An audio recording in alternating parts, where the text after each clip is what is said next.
Oui, il faudrait un miracle, un grand merci en tout cas à Elie Baume d'être resté à nos côtés. Il faudra un miracle sans doute à Nantes pour rester en Ligue 1. C'est pas encore mathématique, mais officieusement Nantes a plus d'1,5 pied en Ligue 2 ce soir après cette défaite. On va découvrir tout de suite les images d'un match qui s'est joué dans un stade à guichet fermé avec un public socialien à fond derrière Sochaux.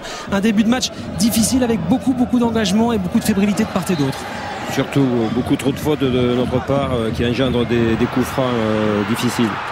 Et puis une première occasion pour Sochaux avec ici Afolabi qui n'arrive pas à reprendre proprement ce ballon. Bon début de match de Sochaux qui domine légèrement ce début de rencontre avant que le match ne s'équilibre. Et puis un premier événement sur ce long dégagement de Jérôme Alonso, on en reparlera tout à l'heure. Il y a d'abord cette très grosse occasion, la plus belle occasion de ce début de match. Elle est pour vous, elle est nantaise avec Capou.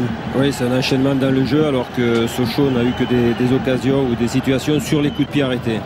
Nantes qui n'a pas su profiter de ses temps forts avec ici une nouvelle situation dangereuse. Tout le bon Nantais pensait qu'il y avait pénalty. On va voir le ralenti, Elie. Il semble qu'il n'y ait pas faute. Oui, du bas on a cru à une faute. Là le ralenti il montre le contraire. Ce qui est pénible c'est que dans la suite on va concéder encore un nouveau coup franc. Alors ici c'est un tournant dans ce match, c'est la 31e minute. Sur ce dégagement, Jérôme Alonso se blesse en haut de la cuisse, mais Jérôme Alonso reste sur le terrain. Ensuite il y a cette occasion sochalienne avec la frappe de Mikarim. Et regardez surtout Jérôme Alonso qui a beaucoup de mal à se relever. Jérôme Alonso qui grimace, déchirure à la cuisse, et Jérôme Alonso ne sort pas. Qu'est-ce qui se passe à ce moment-là, Elie? Il doit rester par terre, il doit sortir, on envoie le docteur derrière et il n'y a pas à hésiter, il faut le changer. Et puis quelques minutes après, il reste sur le terrain et on concède le coup franc dans la foulée. Il faut qu'il reste par terre et le docteur va et on décide de le changer. Et ensuite il y a ce coup franc de Marvin Martin et ce but signé à Afolabi. Petit problème dans le montage parce que c'est le deuxième but sochalien que l'on a vu, mais pendant les 14 minutes pendant lesquelles Jérôme Alonso est resté sur le terrain, vous avez encaissé 2 buts sur coup de pied arrêté. Premier but signé Erding, deuxième but Afolabi. C'est vraiment le tournant du match. Vous avez vu la sortie de Jérôme Alonso remplacé par Ndi Asembe. Vous faites aussi entrer Klasnic et c'est Klasnic justement qui obtient un penalty qui à ce moment de la rencontre à l'heure de jeu pouvait alors vous relancer. La faute d'Afolabi est très nette. Oui, juste quelques secondes avant il y avait eu un but refusé pour hors-jeu et on continue à pousser, on obtient ce penalty qui nous ramène à 2-1 avec de l'espoir.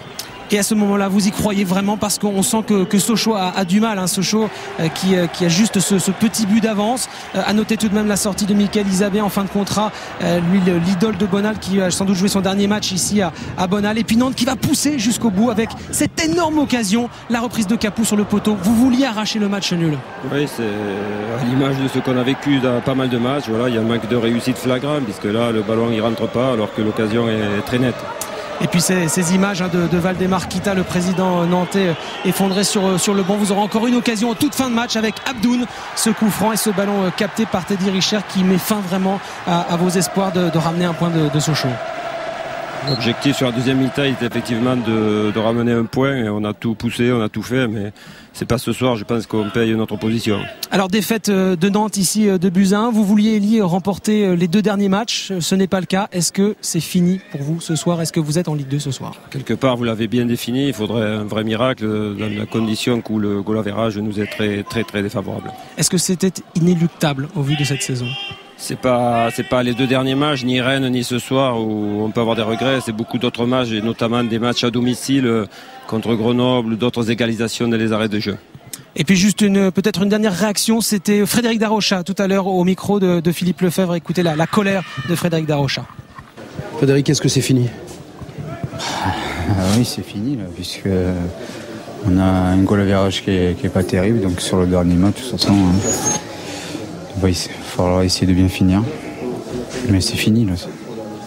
Frédéric, quand on a été champion comme vous l'avez été, et 2 descentes en 3 ans, je sais que c'est difficile. Pas seulement 2 descentes en 3 ans, c'est depuis plusieurs années, on fait n'importe quoi.